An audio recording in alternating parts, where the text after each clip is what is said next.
Hi there, I'm Doggy Dan from the onlinedogtrainer.com. This is little Moses, whom I picked up from the SPCA, and this video is part of Project Moses.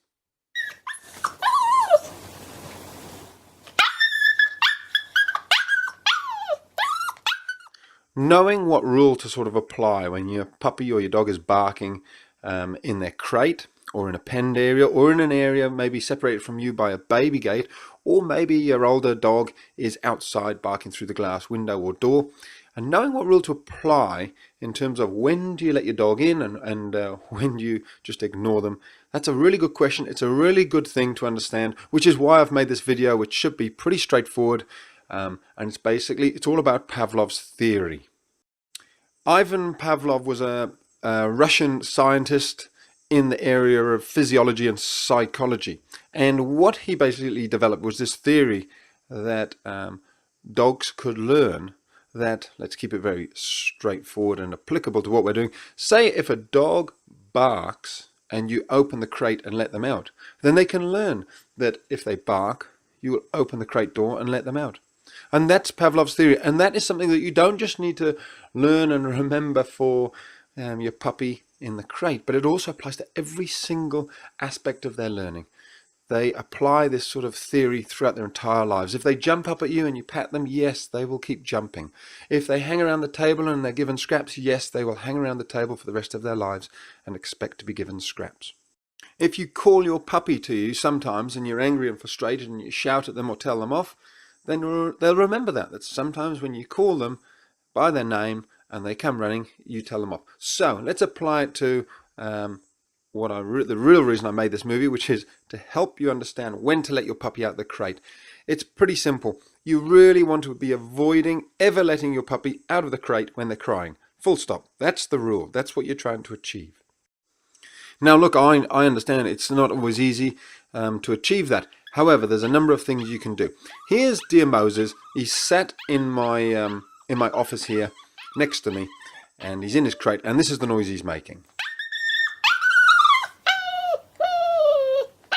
It's day 2 and I'm already switched on. I know that if I let him out, he'll learn from day 2. He's 8 weeks old, but I've had him 2 days. He will learn that when I make this noise, I open the door. Now look what happened. I ignored him. He made all that noise. He does calm down. He actually just settles himself down, which is why I've got this little series of videos here for you to watch. I'm not just making it up, but there is a catch. You have to make sure, A, he doesn't need the toilet.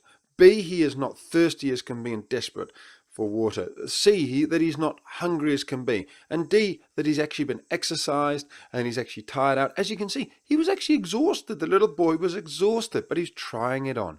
So you've got to cover all your bases. Is he warm enough? Is he safe?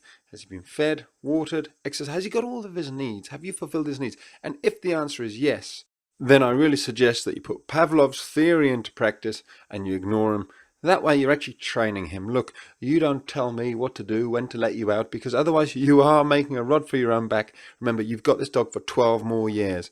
And you've got to ask the question, are you the leader or the follower? Are you making the rules for your dog and showing him how to behave, or is he starting to train you? Because trust me, puppies will start to train you at 8 weeks old. It's almost like Pavlov's theory is pre-programmed into their wonderful, beautiful, logical little minds. They are so logical, so much more logical than we are as humans. That's my belief anyway. Now, 2 other really important little tips to help you. Firstly, if you have a puppy who's maybe been whining away for half an hour and you're thinking, what do I do? What should I have done? Have I made a mistake? The first thing to do is ask yourself, have you maybe forgotten something? Have you not fulfilled your puppy's needs? Maybe they need a drink. Maybe they're desperate for water. Have they been fed? Have they got toys? Have they got lots of things to do, or are they bored out their mind? And have you exercised them fully? Maybe they really are saying, I need to get out of this little crate or this penned area. If that's the case, you need to sort all that stuff out and make sure they're happy when you put them away in the little area. The second thing is you may just have a puppy who's saying, come on, it's been an hour and now I want to come out, because you normally let me out after an hour. And you're thinking, well, I'm happy for my puppy to come out, but I don't want to open the pen until they stop barking. And you're asking the question, how long do they have to be quiet for before you let them out? And the answer is, look, if your puppy gives you a 10 or 20 or 30 or maybe a minute's silence, seize the moment and say, well, at least they're giving me a bit of silence. Let them out when they're calm rather than when they're actually barking. You never want to open that door when they're excited and barking. So they learn, even if it's only, I've been quiet for 20 seconds, they learn that. And the next time they learn to be quiet for 30 seconds, and then a minute, then 2 minutes. And very soon they learn that when they are quiet and calm, the door opens. If you do it the other way around and reward them, then you can guarantee your logical little dog will get it. Barking opens the door. And that's obviously not what you want. So remember Pavlov's theory. It's a great one for all areas of training your dog.